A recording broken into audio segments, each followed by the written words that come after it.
Good morning, good afternoon, good evening વિદ્યાર્થી મિત્રો. એવા સંદેશાઓ મળ્યા છે કે તમારી એક્ઝામ શરૂ થાય છે, તો એક્ઝામ માટે આપણે અત્યાર સુધી 3 ચેપ્ટર ચલાવ્યા છે. આજે આપણે પહેલા જ ચેપ્ટરનું રિવિઝન કરવા જઈ રહ્યા છે. વિદ્યાર્થી મિત્રો, પહેલા ચેપ્ટરની અંદર શરૂઆતમાં જ આપણે શીખ્યા કે આર્થિક પ્રવૃત્તિ. તો આર્થિક પ્રવૃત્તિ એટલે સ્ક્રીન ઉપર તમે જોઈ શકો છો, આખો રિવિઝનનો આ એક લેક્ચર છે.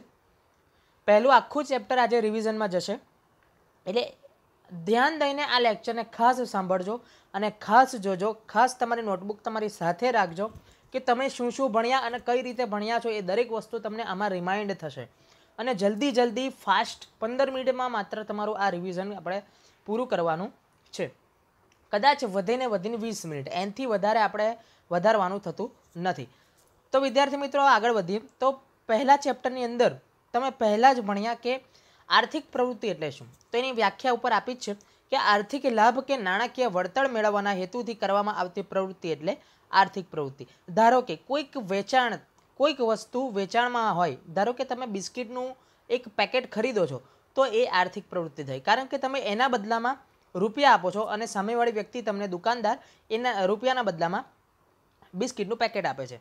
આગળ વધીએ તો બિન આર્થિક પ્રવૃત્તિ કે નાણાકીય વળતર કે આર્થિક ઉપાર્જનના હેતુ વગર કરવામાં આવતી પ્રવૃત્તિ, એટલે કે કોઈ પણ પ્રવૃત્તિને સેવાકીય હેતુ દ્વારા કરવામાં આવે તો એને આપણે બિન આર્થિક પ્રવૃત્તિ કહીએ છીએ, જેમાં નાણાંનો કોઈ વ્યવહાર જોવા મળતો નથી. ધારો કે માનવ સેવા માટે કોઈક અન્ય વ્યક્તિને મદદ કરે તો એ બિન આર્થિક પ્રવૃત્તિનો એક ઉદાહરણ છે. આગળ વધીએ તો આર્થિક પ્રવૃત્તિ અને બિન આર્થિક પ્રવૃત્તિ વચ્ચેનો તફાવત તમે ભણ્યા, જેનું સૂત્ર આપણે લખ્યું હતું, હે અપેક્ષા જોખમ પ્રકાર. હે એટલે હેતુ, અપેક્ષા છે કે એની અંદર આર્થિક પ્રવૃત્તિમાં શેની અપેક્ષા હોય છે, બિન આર્થિક પ્રવૃત્તિમાં શેની અપેક્ષા હોય છે, એ તમને ખ્યાલ છે જ કે આર્થિક પ્રવૃત્તિ એ નાણાકીય વળતર મેળવવા માટે થતી હોય, માટે એની અપેક્ષા કઈ હોય છે, નાણાં મેળવવા માટે. બિન આર્થિક પ્રવૃત્તિનો કોઈ એવો સેવાની જ અપેક્ષા ઉપર બિન આર્થિક પ્રવૃત્તિ કામ કરે છે, નાણાકીય અપેક્ષા ઉપર કામ કરતું નથી. પછી પ્રકાર છે, આર્થિક પ્રવૃત્તિના 3 પ્રકાર છે, એ અંદર તમે જોઈ ગયા, ધંધો, વ્યવસાય અને રોજગાર. પછી જોખમ, બિન આર્થિક પ્રવૃત્તિના કોઈ પ્રકાર નથી. અને જોખમ અને અનિશ્ચિતતા, આર્થિક પ્રવૃત્તિની અંદર નાણાકીય જોખમની સંભાવના ખૂબ જ વધુ હોય છે, બિન આર્થિક પ્રવૃત્તિમાં એવું કશું જ હોતું નથી. આગળ વધીએ તો આર્થિક પ્રવૃત્તિના પ્રકાર. ઉપર તમે જોઈ જ ગયા છો, તફાવતની અંદર તમને 3 પ્રકાર કહ્યા હતા કે ધંધો, વ્યવસાય અને રોજગાર. એ જ અહીંયા ફરી આવે છે. તો પહેલો પ્રકાર લઈએ, ધંધો. ધંધાનો અર્થ આપ્યો છે, એની વ્યાખ્યા આપી છે કે નફાના હેતુથી કરવામાં આવતી કોઈ પણ કાયદેસરની આર્થિક પ્રવૃત્તિ એટલે ધંધો. બરાબર. એની લાક્ષણિકતા આપેલી હતી, તો એની લાક્ષણિકતામાં મેં તમને એવું કહ્યું હતું કે જ્યાં સુધી તમે ભણશો ત્યાં સુધી દરેક વિષયમાં વ્યાખ્યા એટલે કે અથવા એનો અર્થ જો તમને આવડતો હશે તો એ અર્થની ઉપરથી જ એની લાક્ષણિકતાઓ બનતી હોય છે. તો આ ખાસ ધ્યાનમાં રાખજો. અત્યારે એવું જ છે તો જોજો, વ્યાખ્યા એકવાર ધંધાની જોઈએ. નફાના હેતુથી કરવામાં આવતી કોઈ પણ કાયદેસરની આર્થિક પ્રવૃત્તિ એટલે ધંધો. લાક્ષણિકતાઓ જોઈએ. પહેલી જ લાક્ષણિકતા આવે છે નફાનો હેતુ. જો ઉપર જોજો, ધંધાની વ્યાખ્યામાં જે પહેલું જ સેન્ટેન્સ છે કે નફાનો હેતુ આવ્યું. બીજું છે વસ્તુ અને સેવાનો વિનિમય. ઓબ્વિયસલી કોઈ પણ વસ્તુ ધંધો ક્યારે થાય, જ્યારે એની આપ લે કરવામાં આવે ત્યારે. એક વ્યક્તિ પાસેથી એની માલિકી બીજી વ્યક્તિ પાસે જાય ત્યારે એ વસ્તુ અને સેવાનો વિનિમય શક્ય બને છે. આગળ જઈએ તો જોખમ અને અનિશ્ચિતતા. ધંધો છે, આર્થિક પ્રવૃત્તિ છે, તફાવતમાં આપ્યું જ છે, જોખમ અને અનિશ્ચિતતા આર્થિક પ્રવૃત્તિમાં વધુ છે, માટે ધંધો એ આર્થિક પ્રવૃત્તિનો એક પ્રકાર છે, માટે ધંધાની અંદર જોખમ અને અનિશ્ચિતતા હશે ને હશે જ. આગળ વધીએ તો તુષ્ટિગુણનું સર્જન. તુષ્ટિગુણના 3 પ્રકાર હતા, સમય, સ્થળ અને ક્ષેત્ર. બરાબર. તુષ્ટિગુણની વ્યાખ્યા કંઈક એવી હતી જે તમને મેં નોટબુકમાં એકદમ ઇઝી વેમાં લખાવેલી હતી. યાદ હશે તમને નોટબુકમાં એ વ્યાખ્યા અવશ્ય વાંચજો. તુષ્ટિગુણ એટલે એનો સામાન્ય અર્થ થાય સંતોષ. બરાબર. આગળ વધીએ તો 5મું છે પ્રવૃત્તિનું સાતત્ય, એટલે પ્રવૃત્તિ કઈ રીતે સત્યતાની ઉપર કામ કરે છે તે. 6થું આવે છે નાણાકીય જરૂરિયાત, નાણાંની જરૂરિયાત. ધંધો કરવા માટે નાણાંની જરૂરિયાત તો પડશે, તો જ ધંધો થશે, નહીતર થશે નહીં. 7મું આવે છે આર્થિક પ્રવૃત્તિ. ધંધો એ આર્થિક પ્રવૃત્તિનો એક પ્રકાર છે, માટે એ ધંધો આર્થિક પ્રવૃત્તિ એક એની લાક્ષણિકતા બને છે. આગળ વધીએ તો ધંધાના હેતુઓ આવે છે. તો હેતુઓમાં 2 જાતના હેતુ છે, આર્થિક હેતુ અને સામાજિક હેતુઓ. એમાં આપણે પહેલો ભાગ જોઈએ, ધંધાના આર્થિક હેતુઓ. જેમાં પહેલો આર્થિક હેતુ હોય છે નફાનો હેતુ. નફાનો હેતુ શું કામ એ તમે ઉપર વ્યાખ્યાની અંદર જોઈ જ ગયા છો કે નફાના હેતુથી જ ધંધો કરવામાં આવે છે. કારણ કે નફો શું કામ જરૂરી? ધંધો ચલાવવા માટે નફાનું પ્રમાણ હોવું જરૂરી છે. જો નફો નહીં કરશો તો તમારો ધંધો ખોટમાં જશે અને છેલ્લે તમારો ધંધો બંધ થઈ શકે છે. માટે નફાનો હેતુ એ એક એનો આર્થિક મુખ્ય હેતુ છે. બીજું છે મહત્તમ સંપત્તિ સર્જનનો હેતુ. ધંધાનું કદ જેમ જેમ વધશે, ધંધાનો એક એવો આર્થિક હેતુ હોય છે કે ધારો કે તમે કોઈક ધંધાના માલિક હો તો તમે એવું ઈચ્છતા હશો કે મારો ધંધો એ વિશ્વવ્યાપી બને, કે મારા ધંધાનું પ્રમાણ મોટું થાય, એનું સ્થળ વધે, એનું ક્ષેત્ર વધે, એની સંપત્તિના સર્જન થાય, એવું તમે ઈચ્છશો. માટે ધંધાનો એક આર્થિક હેતુ એ છે. બીજું છે અન્ય આર્થિક હેતુઓ. અન્ય આર્થિક હેતુઓમાં એવું હોઈ શકે કે કર્મચારીઓ સારા હોય, આગળ કંઈક વ્યવસ્થિત કામ કરવું હોય, તો એ એના આર્થિક હેતુઓની અંદર આવે છે. ધંધાના સામાજિક હેતુઓ નીચે મુજબ છે. એ ફરી એકવાર જોઈએ. ધંધાના સામાજિક હેતુઓ. ધંધામાં સામાજિક હેતુઓ એ છે કે સામાજિક જવાબદારીનો હેતુ. ધંધાએ સમાજ પ્રત્યેની જેટલી પણ જવાબદારી છે, દરેક જવાબદારીઓ એને એકદમ મહત્વ રીતે પૂર્ણ કરવી ખૂબ જ જરૂરી છે. રોજગારીની તક પૂરી પાડવી. રોજગારીની તક સમાજમાંથી જ ધંધો પેદા થતો હોય છે, માટે એની એક ફરજ પણ છે અને એનો એક હેતુ પણ છે કે સમાજની અંદર એ રોજગારીની તકોનું સર્જન કરી એ રોજગારની તકો પૂરી પાડે. ગુણવત્તાવાળી વસ્તુઓ અને સેવા પૂરી પાડવાનો હેતુ. સમાજની અંદર જ વસ્તુ વેચાણ થતી હોય છે. ધંધા દ્વારા જે કોઈ પણ વસ્તુનું ઉત્પાદન થાય છે એ દરેક વસ્તુઓ સમાજની અંદર ઉપયોગમાં આવતી હોય છે. માટે એ વસ્તુની ગુણવત્તા ખૂબ સારી હોય તે પણ રાખવું ખૂબ જ જરૂરી છે. માટે એનો એક સામાજિક હેતુ છે. આગળ વધીએ તો વાજબી વેપારી રીત રસમો અનુસરવી. ટેક્સ વ્યવસ્થિત ભરવો, યોગ્ય રીતે સરકારની જોડે કાયદાકીય રીતે કાર્ય કરવું, આ વસ્તુ વાજબી વેપારી રીત રસમોમાં આવશે. પછી અન્ય હેતુઓ છે જે તમને ઓલરેડી ખબર જ છે. અન્ય હેતુઓમાં એવું જ હોય છે કે સમાજની અંદર વસ્તુઓ પૂરી પાડવી, સમાજની અંદર સામાજિક સેવાઓનું કાર્ય કરવું, આ બધા એના અન્ય હેતુઓ છે. આગળ જઈએ તો ધંધાકીય જોખમો. ધંધાકીય જોખમો એટલે શું? કે નફાની અનિશ્ચિતતા અથવા નુકસાન થવાનું જોખમ. ધંધાની અંદર આ બે જાતના જોખમ હોય છે. નફાની અનિશ્ચિતતા. નફો ગમે ત્યારે વધુ પણ આવી શકે, ગમે ત્યારે ઓછો પણ આવી શકે. એટલે કે કોઈક વાર નફો તો કોઈક વાર ખોટ. આગળ છે તો નુકસાન થવાનું જોખમ. નફો થાય ક્યાં તો નુકસાન થાય, બે વસ્તુ આવશે. બરાબર. આગળ જઈએ તો જોખમના બે સ્વરૂપ છે. કુદરતી જોખમો અને માનવ સર્જિત જોખમો. કુદરતી જોખમો તમને ખબર જ છે કે કુદરત દ્વારા જે કોઈ પણ જોખમો આવતા હોય તે બધા કુદરતી જોખમો આવે. પૂર છે, ધરતીકંપ છે, વાવાઝોડું છે, આ દરેક વસ્તુ કુદરતી જોખમ છે. જ્યારે માનવ સર્જિત જોખમ કયા છે? હડતાલ છે, હુલ્લડ છે, ચોરી છે, લૂંટફાટ છે, આ દરેક વસ્તુ એ માનવ સર્જિત જોખમો છે. આગળ જોઈએ તો ધંધાકીય જોખમના કારણો. કયા કારણથી ધંધાકીય જોખમો ઉદ્ભવે છે? તો પહેલું છે ટેકનોલોજીમાં ફેરફાર. ટેકનોલોજીમાં ફેરફારના કારણે ધંધામાં જોખમ ઉદ્ભવે છે. કારણ કે ટેકનોલોજીમાં જો બદલાવ આવે તો જૂની પુરાણી જે ટેકનોલોજીથી જે ધંધો ઉત્પાદન કરતો હોય તો હરીફાઈમાં એ ટકી શકશે નહીં. માટે ટેકનોલોજીમાં ફેરફાર એ ધંધાકીય જોખમનું એક કારણ છે. બીજું આગળ છે વૈકલ્પિક પેદાશોનો ભય. એક જ જેવી બે સરખી પેદાશ હોય તો એ અંગે ભય રહે છે. ધારો કે પાર્લેજી બિસ્કિટ અને સનફીસ્ટ બિસ્કિટ બંને એક સરખી આવે છે, માત્ર કંપની અને પેકિંગ જુદું છે. પરંતુ જ્યારે સનફીસ્ટ માર્કેટમાં આવી ત્યારે પાર્લેજીને થયું કે હવે મારા જોખમમાં વધારો થયો છે. તેવી જ રીતે સનફીસ્ટની સામે પછી આવી ટાઈગર.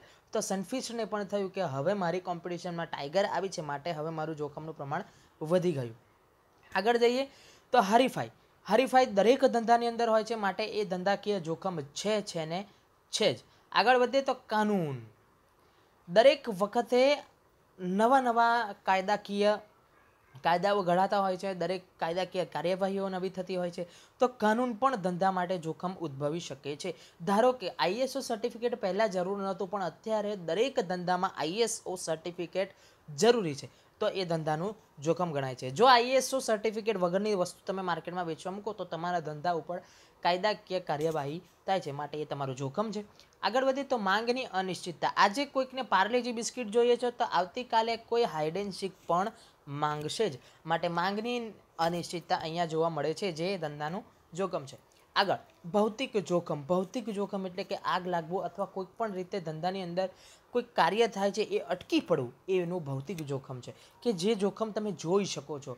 આ જોખમ જો થાય તો એ ધંધાને ખૂબ મોટા પ્રમાણમાં નુકસાન છે, માટે એ ધંધાકીય જોખમનો એક કારણ છે. આગળ જઈએ તો ધંધાનો ટોપિક અહીંયા પૂરો થાય છે. હવે આવે છે વ્યવસાય. વ્યવસાયની કંઈક એવી વ્યાખ્યા કીધી કે વ્યક્તિ તેની વિશિષ્ટ આવડત, જ્ઞાન, તાલીમ અને વ્યવસાયિક શિક્ષણ દ્વારા સેવા પૂરી પાડી ફી મેળવે છે તો તેને વ્યવસાય કહે છે. દાખલા તરીકે ચાર્ટર્ડ એકાઉન્ટન્ટ, ડૉક્ટર, વકીલ. એ લાક્ષણિકતાઓ આપી છે વિદ્યાર્થી મિત્રો. લાક્ષણિકતાઓ કીધું છે તે રીતે વ્યાખ્યાની ઉપરથી એના અર્થ ઉપરથી જે લાક્ષણિકતાઓ બને છે.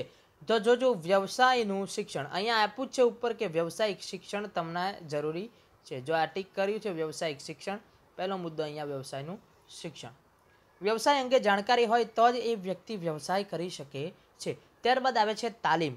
તો એ વ્યક્તિએ જો વ્યવસાય અંગે તાલીમ મેળવી હશે, ધારો કે ડૉક્ટર હોય, ડૉક્ટરને જો ઓપરેશન કરવા અંગે એને તાલીમ લીધી હોય, એ અંગે એ શીખ્યો હોય તો જ એ ઓપરેશન કરી શકે છે, નહીંતર ઓપરેશન કરી શકતો નથી.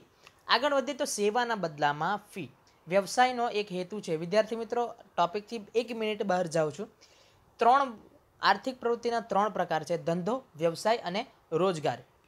ધંધાની અંદર નફો નુકસાન મળે, વ્યવસાયની અંદર ફી મળે, રોજગારની અંદર પગાર મળે અથવા વળતર મળે.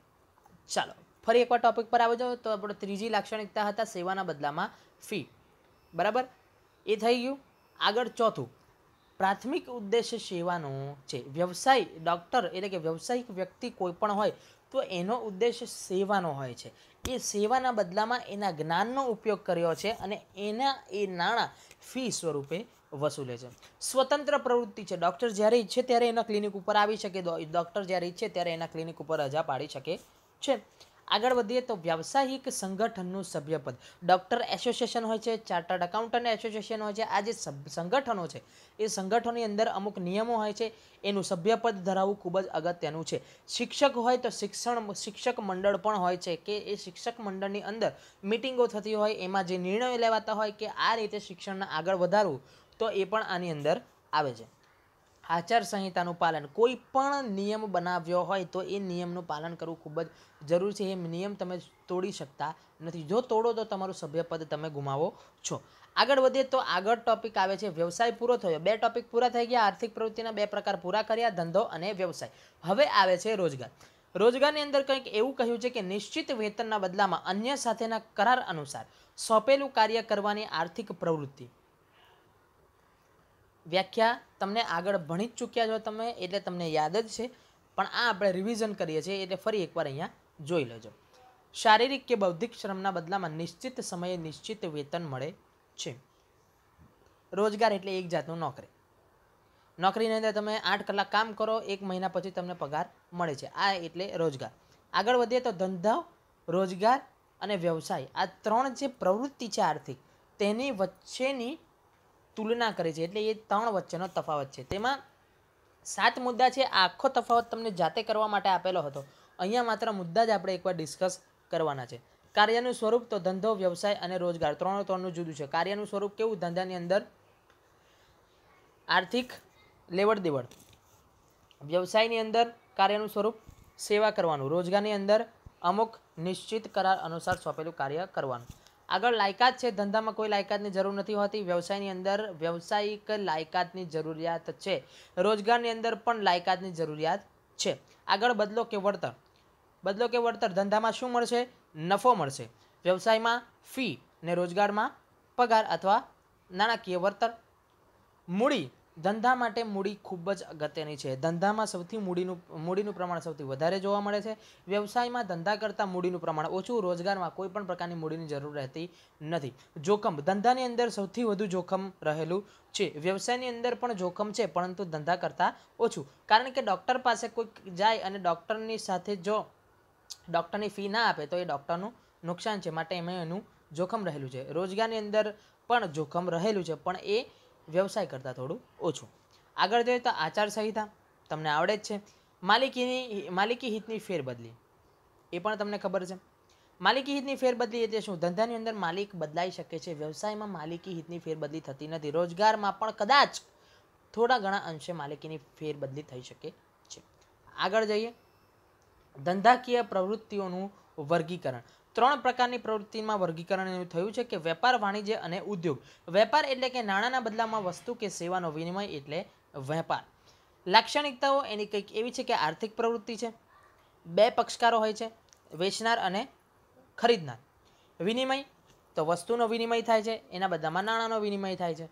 માલિકીની ફેરબદલી. વેપારમાં માલિકીની ફેરબદલી થાય છે. કઈ રીતે? પાર્લેજીનું બિસ્કિટ દુકાનદાર પાસેથી તમે લો અને એને નાણાં આપી દો તો એ પાર્લેજીના બિસ્કિટની માલિકી કોની? તમારી પોતાની. એવી જ રીતે અવેજ. વેપારની અંદર અવેજ સ્વરૂપની વસ્તુ હોય છે, પણ ક્યારે? જ્યારે ઉધાર ખરીદી કે વેચાણ થતું હોય ત્યારે. આગળ વધે તો સતત પ્રવૃત્તિ છે. વેપાર એ કાયમ ચાલ્યા જ કરે છે, એક ચક્રની જેમ. નાણાંમાં મૂલ્ય એનું આંકી શકાય છે. રૂપિયા, પૈસા, વજન આ તે દરેક વસ્તુમાં વેપારની અંદર નાણાંમાં મૂલ્ય હોય છે વસ્તુનું. કાયદેસર થતી પ્રવૃત્તિ છે કે ગેરકાયદેસર પ્રવૃત્તિ હશે તો એ વેપાર કહેવાશે નહીં. આગળ વધીએ. વેપારના પ્રકારો છે કે આંતરિક વેપાર અને આંતરરાષ્ટ્રીય વેપાર. આંતરિક વેપાર દેશની સરહદમાં થાય છે, જ્યારે આંતરરાષ્ટ્રીય વેપાર એ 2 દેશોની સરહદ વચ્ચે થતો વેપાર છે. આગળ વધીએ તો વાણિજ્યનો ટોપિક છે. તો વાણિજ્ય એટલે શું? કે વેપાર અને વેપારની સહાયક સેવા એટલે વાણિજ્ય. સહાયક સેવાઓમાં બેન્કિંગ, વીમો, વાહન વ્યવહાર, વખાર અને આડતિયાની સેવાઓનો સમાવેશ થાય છે. આડતિયું એટલે બિલ. ખાસ ધ્યાન રાખજો, તમે દુકાનદાર પાસેથી જે કોઈ પણ બિલ લો છો એને આડતિયા સ્વરૂપે આપણે ઓળખીએ છીએ. ગુજરાતી નામ છે આડતિયું. બિલ એ એનું અંગ્રેજી નામ છે, ઇંગ્લિશ નામ છે. આગળ જઈએ તો વાણિજ્યમાં વેપારનો સમાવેશ થાય છે. વેપાર અને વાણિજ્ય વચ્ચેનો તફાવત. 3 મુદ્દા હતા: અર્થ, કાર્યક્ષેત્ર અને પક્ષકારો, જે તમને આવડે જ છે. આગળ વધીએ તો ઉદ્યોગ. ઉદ્યોગ એટલે ઉત્પાદન. કાચા માલ ઉપર વિવિધ પ્રક્રિયાઓ દ્વારા તુષ્ટિગુણ ઉમેરવો, જેને માનવ જરૂરિયાતો સંતોષી શકાય, તો એને આપણે કહીશું ઉદ્યોગ. ઉદ્યોગના 3 વર્ગીકરણ કરેલું છે કે પ્રાથમિક, ગૌણ અને આનુષંગિક ઉદ્યોગ. પ્રાથમિક ઉદ્યોગ એટલે મૂળભૂત ઉદ્યોગ કે જે જમીન, સમુદ્ર, હવા સાથે ડાયરેક્ટ સીધો સંબંધ રાખે છે. પ્રાથમિક ઉદ્યોગ એટલે શું કહેવાય છે? ખેતી એ પ્રાથમિક ઉદ્યોગનું ઉદાહરણ છે. ગૌણ ઉદ્યોગ યંત્ર અને ટેકનોલોજીની મદદથી કુદરતી સંપત્તિને વપરાશ યોગ્ય બનાવી ગ્રાહકો સુધી પહોંચતી થાય તે દરમિયાન કરવામાં આવતી પ્રક્રિયા એટલે ગૌણ ઉદ્યોગ. અને આનુષંગિક ઉદ્યોગ એટલે પ્રાથમિક અને ગૌણ ઉદ્યોગ દ્વારા જે પેદાશ મેળવવામાં આવે તેના ઉપર વિવિધ પ્રક્રિયા દ્વારા ગ્રાહકો માટે વધુ વપરાશ યોગ્ય બનાવે તો એને આનુષંગિક ઉદ્યોગ કહેવાય છે. ધારો કે ઉદાહરણ સ્વરૂપે આપણે શેરડીવાળું ઉદાહરણ લીધેલું હતું કે પ્રાથમિક ઉદ્યોગ, ખેતીનો પ્રાથમિક ઉદ્યોગ, ખેતી એ પ્રાથમિક ઉદ્યોગ સ્વરૂપે છે, એમાંથી શેરડી મળે છે. શેરડી એ સુગર ફેક્ટરીમાં જાય છે, તો એ ગૌણ ઉદ્યોગ છે કે સુગર એટલે શેરડીની અંદરથી ખાંડ મળે છે અને એ ખાંડ કોઈક કંપનીમાં જાય. ધારો કે મધુર ખાંડની ટીવી ઉપર એડવર્ટાઇઝ આવે તો એ મધુર ખાંડની કંપનીમાં જાય અને મધુર ખાંડ પોતે એની ઉપર અમુક પ્રોસેસ કરીને એને પોતે પેકિંગ કરીને બહાર વેચે તો એ એનો આનુષાંગિક ઉદ્યોગ છે. આ 3 જાતના ઉદ્યોગ તમે ઉદાહરણ દ્વારા સમજી ચૂક્યા છો. વિદ્યાર્થી મિત્રો, તમારું પહેલા ચેપ્ટરનું રિવિઝન અહીંયા પૂરું થાય છે. આ સ્વાધ્યાયના અમુક સવાલ છે, હું ધીમે ધીમે ઉપર લઈ જાઉં છું. સ્ક્રીનશોટ પાડીને એની પણ પ્રેક્ટિસ કરજો, એને પણ વાંચવાના છે. તમારી એક્ઝામ ખૂબ જ નજીક આવી રહી છે, બરાબર? ધ્યાન આપજો. આ સ્વાધ્યાયના પહેલા વિકલ્પ છે, સ્ક્રીનશોટ તમે લઈ શકો છો. હું આ કેમેરાને બંધ કરી દઉં, જોજો. સ્ક્રીનશોટ તમે અહીંયા લઈ શકો છો, એટલે સ્ક્રીનશોટ તમે લેજો. આ નીચે જવાબ પણ આપ્યા જ છે, એટલે કોઈ ચિંતા કરવાની જરૂર નથી, બરાબર? પ્રેક્ટિસ કરવી તમારી ઉપર છે, એટલે દરેક વસ્તુની પ્રેક્ટિસ કરજો. તમને સવાલ લખીને પણ મોકલ્યા જ છે, એટલે એની પણ તમારે વાંચીને પ્રેક્ટિસ કરવાની છે. આગળ એક વાક્યમાં જવાબ છે. જો પહેલો જ સવાલ આવ્યો, આર્થિક પ્રવૃત્તિ એટલે શું, જે તમને ભણાવી દીધો છે. પછી જોજો તુષ્ટિગુણવાળું આવ્યું, એમાં કયો પ્રકાર આવશે કે માલના ઉત્પાદનના સ્થળેથી ઉપભોક્તા સુધી લઈ જવામાં આવે એટલે કયું તુષ્ટિગુણ? સ્થળ તુષ્ટિગુણનું સર્જન થયું. આગળ જોજો વિદ્યાર્થી મિત્રો, સ્ક્રીનશોટ લેતા જજો. કેમેરો બંધ કરી દીધો છે એટલે તમને સ્ક્રીનશોટ લેવામાં સરળતા રહે, બરાબર? જોજો આગળ. આ તમારું અહીંયા ચેપ્ટર પૂરું થાય છે. રિવિઝન આ તમારું આજનું પૂરું થાય છે. અહીંયા યાદ રાખજો, આ લેક્ચર આજનો અહીંયા પૂરો કરીએ. વિદ્યાર્થી મિત્રો, આપ સૌને મારા જય શ્રી કૃષ્ણ.